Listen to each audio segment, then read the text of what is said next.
just stop. Here's Ross, the host with today's dose of common sense.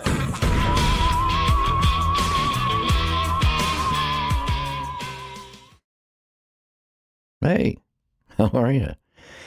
Yes, I say this often lately that it's been a while, except I think I told everybody that we had an unexpected illness in the family, and unfortunately that resulted in us having a death in the family. So that's what's been taking up all of our time for the last couple of weeks. But, life goes on, and we're back. I'm back doing something, and there's a lot going on in the world. There's a lot to discuss. And I thought I would start out for this podcast with the bombing of the drug boat out of Venezuela. I thought that would be fun because who knows what's going to come of that. There's been a lot of discussion about the legality of it, and we're going to talk about that a little bit. But for those of you not in the know, on September 2nd, a Tuesday, the United States blew up a drug boat, a speedboat that was coming out of Venezuela, apparently, in international waters. Where it was heading, I'm not really sure. I know that a boat of that size isn't going to carry enough gas to get it to the United States, so it was probably taking it somewhere else, and then, or they were going to, stop somewhere, refuel, stop somewhere. I have no idea what the plan was. I just know that the thing blowed up, and they have it on video. They released the video, and it's pretty impressive, the explosion, but I'm not sure, and I don't know if they've said if it was a drone that did it, or if it was like an interceptor, like an F-15 or something like that, that fired a missile, or an F-16 or F-22 for all that matters. But somehow a missile hit that boat, clearly, and it exploded, and they say it killed 11 people.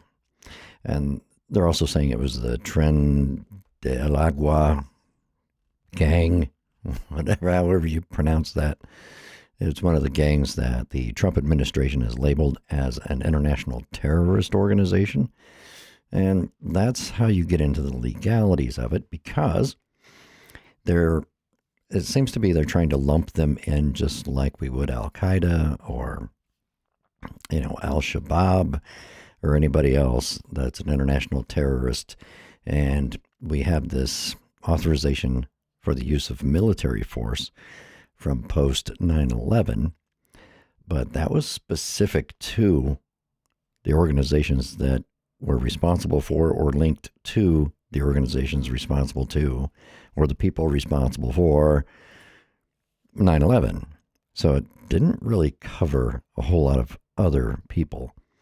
So I'm not sure how that's going to be used, or if that's what the justification is for them trying to use it. The strike itself against a drug cartel, it's a little bit questionable in my opinion, but we're not new to this counter narcotics type of work within the military. The military has been going to Central and South America and stuff like that for decades, literally helping with the counter narcotics work down there. And as a matter of fact, one of the SEALs that I knew a long time ago, he said that one of the most beautiful places he ever saw was Colombia, because they used to go to Colombia on a rotation to help with counter drug stuff. And he loved it down there. So anyway, that was his story about it. Didn't say much about what they did down there, but just said that he loved it because it was beautiful. The scenery was beautiful. But I know that I've known Marines who had been down there on counter drug stuff, counter drug task force type things. But I don't think they've been blowing people up or anything like that. I know that they did some stuff trying to destroy the factories and stuff, or the whatever they do to refine the drugs. But I'm pretty sure they weren't just bombing people down there in another country, but that's not international waters. So the thing that started to bug me was not, is it legal or is it not? I don't think the Trump administration cares, because what is anybody going to do about it? Literally nothing. No one's going to do anything about it. Even his opposition party isn't going to do anything about it. His own party isn't going to do anything about it. If it was blatantly illegal, they aren't going to do anything about it. And that's the thing that's been consistent throughout the first half of this year, is that there doesn't seem to be a bottom that they're willing to go to just do whatever Trump wants. And here's my feeling about it, is that it's Trump doing whatever anybody else wants.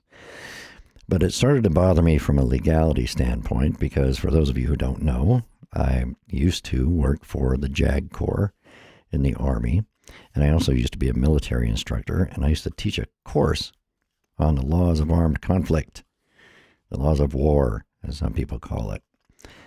But it's hard to say, because these are not designated enemy combatants. These are civilians, even though they're drug smugglers. And my personal feelings on it, I think back in the 80s, I was advocating for labeling drug gangs as terrorists so that we could use military force against them, because it's insane, what goes on. So I don't have the moral high ground to stand on and say this is all wrong, because there was a time I would have advocated for that anyway, and I didn't know why they weren't using lethal force against these drug gangs and stuff. But I don't make the decisions, so don't get the idea that I'm some sort of uber liberal who doesn't believe in the use of force. No, I used to advocate for it in these exact kind of circumstances, but whether or not it's legal is a different question. And the reason why it started to bother me was that, I don't know if people remember, back in February, one of the first things that Pete Hegseth, the storied, whatever you'd call him, what was he, a major? Anyway, Army guy who is now the Secretary of Defense, who can't do a correct push-up or pull-up. I don't know how he got through that. He fired all the top JAG people. He got rid of them. And that was one of the first things he did. And it just reminds me of the quote, first, let's kill all the lawyers, which I believe is Shakespeare. Yeah. About how do we get away with all of this criminal stuff that we're going to do. You have to kill all the lawyers or fire them. You can just fire them. And that's what Hegseth did. That was one of the first things he did, which was absurd. He just cleaned house on the JAG Corps. And his excuse was he didn't think they were well suited to provide recommendations when lawful orders are given. To me, that sounds a lot like an Army officer who was in a command that was told to not do something or to stop doing something. And that's not as uncommon as you might think, because when you have the war fighters out there, since that's one of his favorite terms, you have the guys out there doing the fighting. They don't care what the rules are. In the heat of battle, they care about, we need to kill more of them than they kill of us. And how do we, extricate ourselves from this situation if we're in the middle of an ambush or something like that? So commands have advisors that tell them what the rules of engagement are and what the escalation of force protocols are going to be, and so on and so forth. And everybody gets briefed on it. There was a big hoodoo when Obama was president about he changed the rules of engagement in Afghanistan and all this yada yada, and people were upset about it. That went on during a time when I was there, and it really didn't impact much. And it had to do with the use of indirect fire weapons, like shooting at things that you can't see because it's over the horizon or over a hill or whatever. That indirect fire weapons. So that was really what they were trying to do, because they were trying to minimize civilian casualties, because those were happening way too often. So rules of engagement, escalation of force protocols, those types of things kind of change, fairly often, really, but it's going to be based on their experiences with this or that. Well, the last time this happened, it was really bad. So how about we back off of that, or we can't use this type of thing on that because it caused way too much collateral damage and things like that. So it's constantly being reevaluated.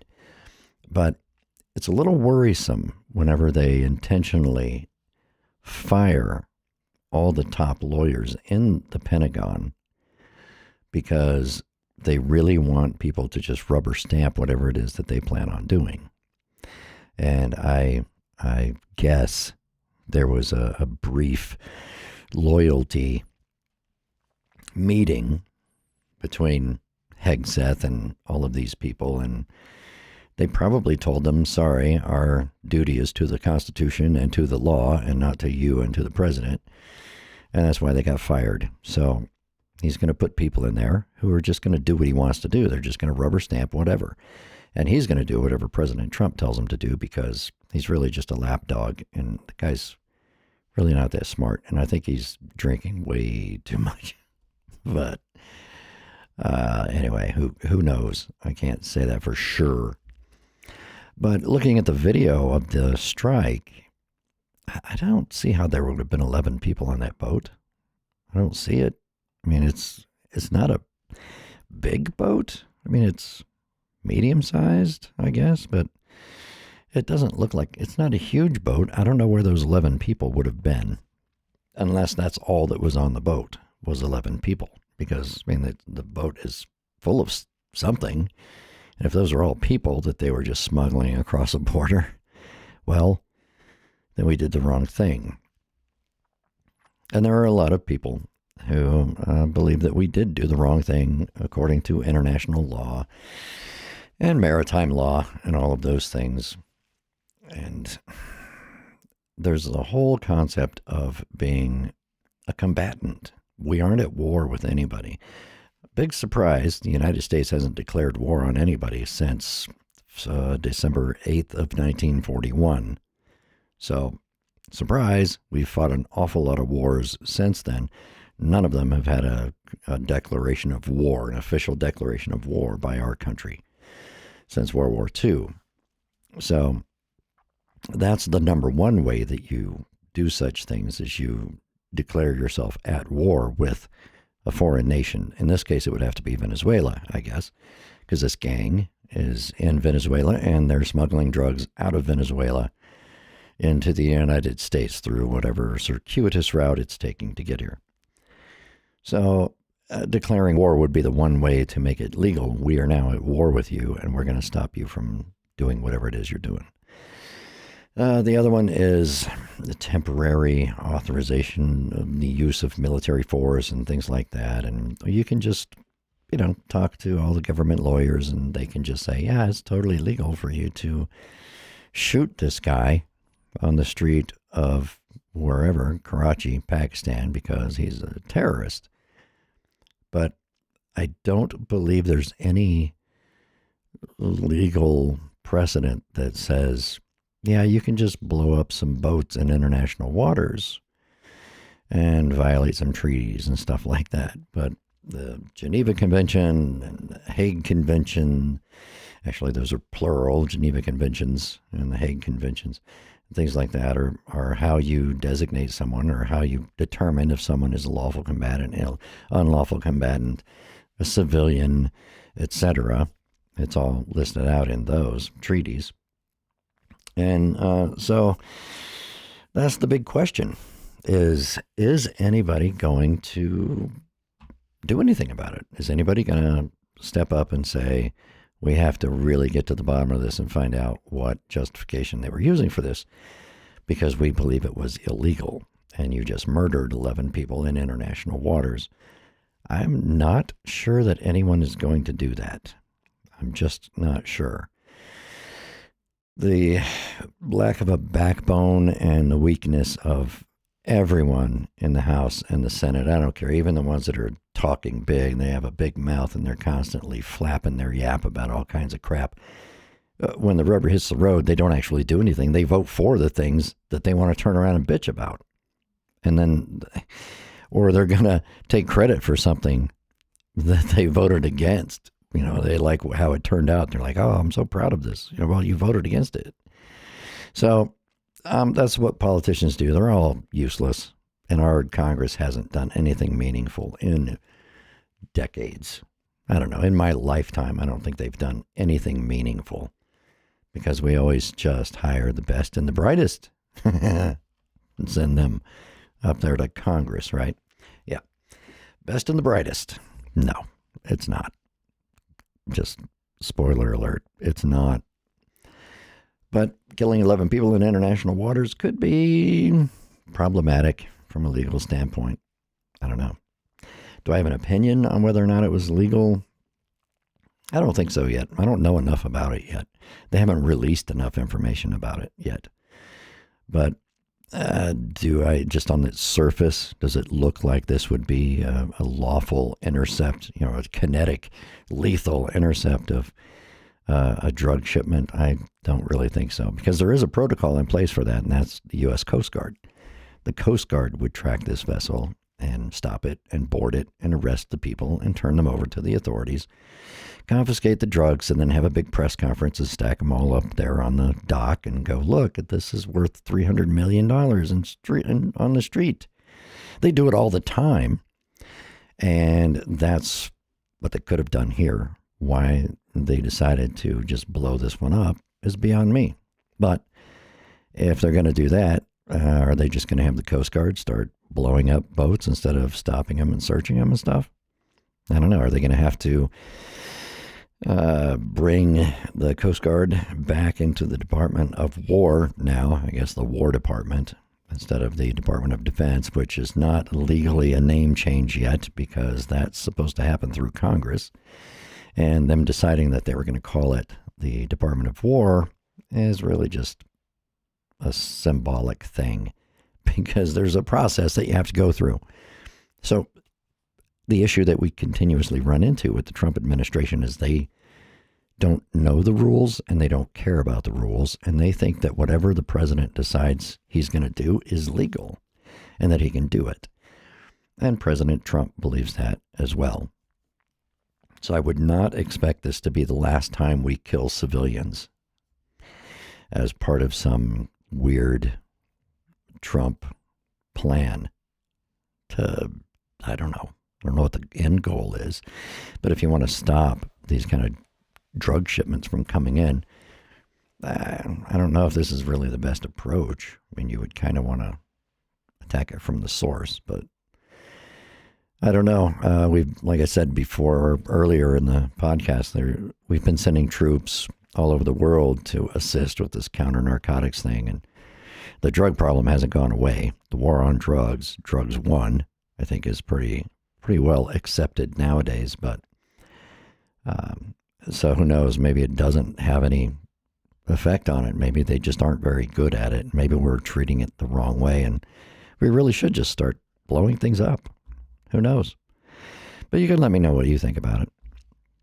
I'm not sure. I'm not sure yet. I know that in my younger day, I would have said, hell yeah, blow up some more of them. But as I'm an older person and have a little more experience with how the military does things and the legalities of things, I don't know. This one's a little borderline for me. But I'm not going to say it was illegal at this point because, not really my area of expertise, blowing up drug boats in international waters. And I'm sure a lot of people are happy about it. I know Venezuela is not happy about it, but I don't think Venezuela is dumb enough to try to attack anything of ours. If they are, wow, that's going to be interesting. We'll be at war with someone in our own hemisphere for a change. That'll be fun. Let's do that. Anyway, we'll see what happens next, and we'll talk about some new things coming up this week, and we're going to try to keep it interesting. And until then, hey, keep in touch. Let me know what you think. Do you think it's a legal thing to do to blow up some drug boats, or are we just the bad guys now? I know a lot of people think we've been the bad guys all along, but I prefer not to think that way. So let me know. And until next time, be safe out there. Thanks for listening to this episode of Really? Just Stop with your host, Ross. Make sure to like and subscribe on your favorite podcast platform so that you never miss a dose of some common sense.